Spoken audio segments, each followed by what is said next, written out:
Assalamualaikum warahmatullahi wabarakatuh. Perkenalkan, saya Ririn Aprila Emma Anggraini, mahasiswa PPG dalam jabatan 2022 kategori 1 gelombang 2 pada LPTK Universitas Negeri Malang Prodi Bimbingan Konseling dengan nomor induk mahasiswa 2231127157006.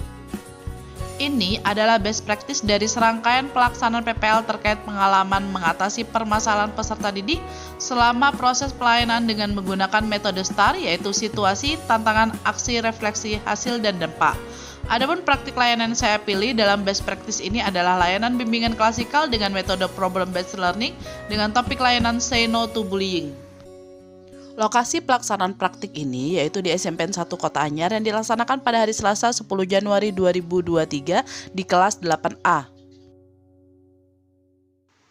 Adapun tujuan yang ingin dicapai dengan menggunakan strategi layanan bimbingan klasikal dengan metode problem based learning, peserta didik diharapkan 1. Peserta didik berpartisipasi secara aktif mencegah tindakan bullying di sekolah. 2. Peserta didik mampu menganalisis jenis dan dampak tindakan bullying. 3. Peserta didik dapat menunjukkan pentingnya perilaku mencegah bullying. 4. Peserta didik dapat membangun sikap mencegah dan melawan tindakan bullying terutama di lingkungan sekolah. Situasi, kondisi yang menjadi latar belakang masalah.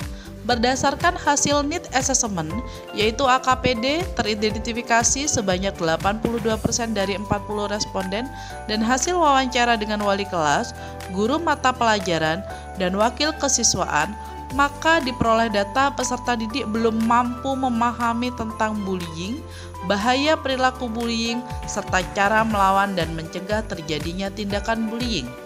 Bila kondisi ini tidak segera dicegah, maka dikhawatirkan terjadi pembiaran dan ketidakpedulian peserta didik atas tindakan bullying yang terjadi di dekatnya, ataupun dapat terlibat dalam perilaku bullying di sekolah yang nantinya perilaku bullying semakin banyak terjadi. Mengapa layanan ini penting untuk dibagikan? Memberi pemahaman kepada peserta didik tentang bullying, yaitu pengertian, jenis, dampak, termasuk konsekuensi yang akan diterima peserta didik dari sekolah jika ia terlibat dalam persoalan bullying, sehingga peserta didik dapat memahami bahaya dari bullying dan mengerti pentingnya mencegah dan melawan tindakan bullying melalui bimbingan klasikal.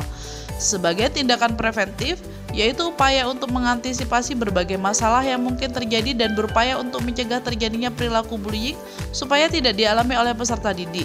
Memberikan bimbingan kepada peserta didik tentang cara menghindarkan diri dari perbuatan atau kegiatan yang membahayakan dirinya dengan mencegah timbulnya masalah bullying di sekolah dan dalam diri peserta didik yang nantinya dapat menghambat perkembangannya. Apa yang menjadi peran dan tanggung jawab saya dalam layanan ini?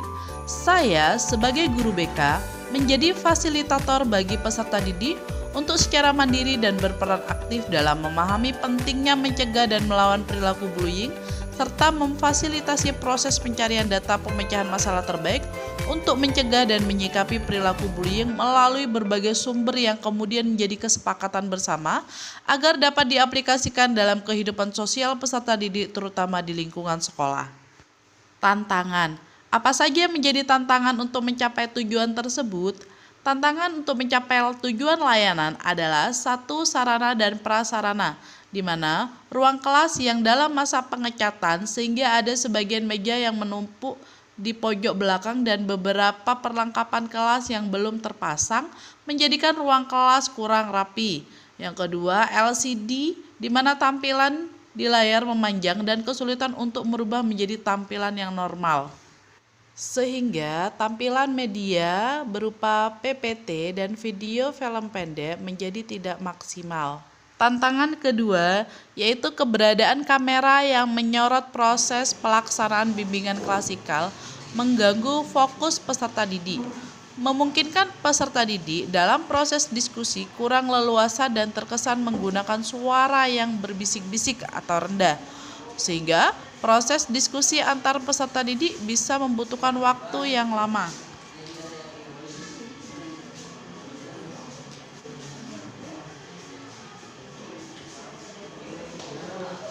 Siapa saja yang terlibat? Keterlibatan pihak lain dalam kegiatan layanan.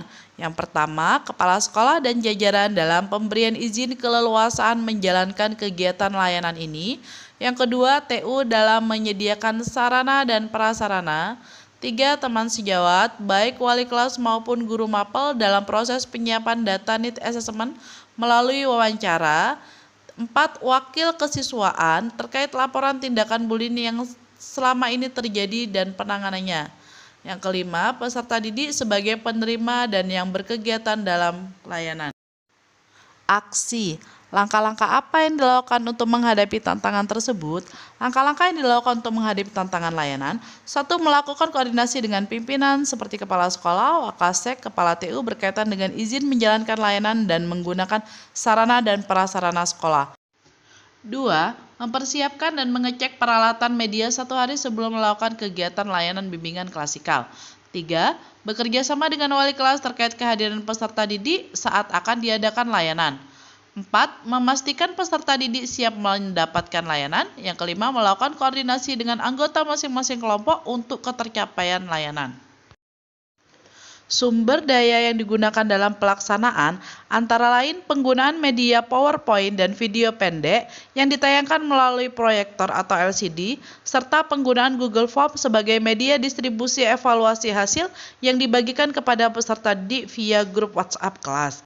Sumber dan materi yang digunakan untuk melakukan layanan bimbingan klasikal adalah 1. Kajian pustaka, yaitu dari Mastur dan Triyono tahun 2014, materi layanan klasikal BK bidang bimbingan sosial.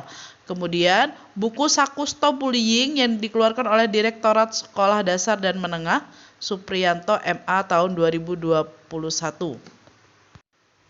Refleksi hasil dan dampak. Bagaimana dampak aksi dari langkah-langkah yang dilakukan? Apakah hasilnya efektif atau tidak? Dampak dari langkah-langkah yang dilakukan adalah 1. Aksi kegiatan layanan bimbingan klasikal dapat terlaksana dengan baik sesuai dengan apa yang telah direncanakan. Peserta didik mampu menghimpun informasi dan berperan aktif dalam diskusi dengan baik, serta mengemas informasi tersebut menjadi sebuah kesepakatan yang dapat dilihat dan diakses orang lain. Yang kedua, tercapainya tujuan kegiatan sesuai dengan harapan memberikan efek yang positif terhadap perkembangan sosial peserta didik. 3. Peserta didik dapat memahami bahaya dari bullying dan mengerti pentingnya mencegah dan melawan tindakan bullying serta mengaplikasikan kesepakatan tentang pencegahan bullying dalam kehidupan sosial di lingkungan sekolah. Analisis penilaian evaluasi hasil aspek pengetahuan diperoleh hasil sebagian besar peserta didik memahami topik layanan yang dibahas pada layanan bimbingan klasikal ini. Pada aspek sikap atau perasaan diperoleh hasil 82% berada kategori sesuai, serta pada aspek keterampilan sebagian besar peserta didik telah mampu merencanakan tindakan atau action yang akan dilakukan berupa papan kesepakatan, sehingga dapat disimpulkan bahwa layanan bimbingan klasikal dengan pendekatan problem-based learning efektif untuk memberikan pemahaman pada peserta didik. Bagaimana respon orang lain terkait dengan strategi yang dilakukan? Yang pertama, teman sejawat memberikan respon positif terhadap layanan bimbingan klasikal dengan topik bullying yang diberikan kepada peserta didik karena diharapkan dampaknya akan menciptakan kondisi lingkungan sosial antar peserta didik yang lebih positif dan saling menghargai. 2. Peserta didik memberikan respon positif dikarenakan mampu berperan aktif dalam kegiatan layanan dan juga antusias dalam melaksanakan kegiatan dalam mencari solusi secara mandiri dalam mencegah dan melawan tindakan bullying. Apa yang menjadi faktor keberhasilan atau ketidakberhasilan dari strategi yang dilakukan? Faktor keberhasilan, 1. Kepala sekolah dan jajaran mengizinkan dan mendukung kegiatan layanan serta memberikan segala fasilitas yang dibutuhkan untuk kegiatan layanan. Yang kedua, kemampuan komunikasi guru BK dalam menghidupkan suasana kelas sehingga interaksi antara guru BK dengan peserta didik dan antar peserta didik dapat terjalin dengan baik. 3. Kemampuan IT guru BK dalam menyiapkan media layanan yang menarik sehingga kegiatan layanan lebih menyenangkan dan menarik antusias peserta didik. 4. Ketidaknyamanan peserta didik saat diskusi karena adanya kamera mampu diredam oleh guru BK dengan menghangatkan suasana kelas sehingga siswa bisa merasa lebih nyaman. 5. Antusias dan kerja sama peserta didik dalam mengikuti layanan bimbingan klasikal sehingga semua tahapannya bisa dilaksanakan dengan baik. 6. Guru BK dapat mengantisipasi dan mengatasi tantangan yang dihadapi sebelum hari pelaksanaan kegiatan layanan. Apa saja yang menjadi faktor ketidakberhasilan? Yang pertama, penayangan media melalui LCD kurang maksimal karena tampilan LCD yang tidak normal. Yang kedua, adanya kamera dalam ruang kelas menyebabkan fokus peserta didik terpecah dan kurang leluasa dalam kegiatan diskusi.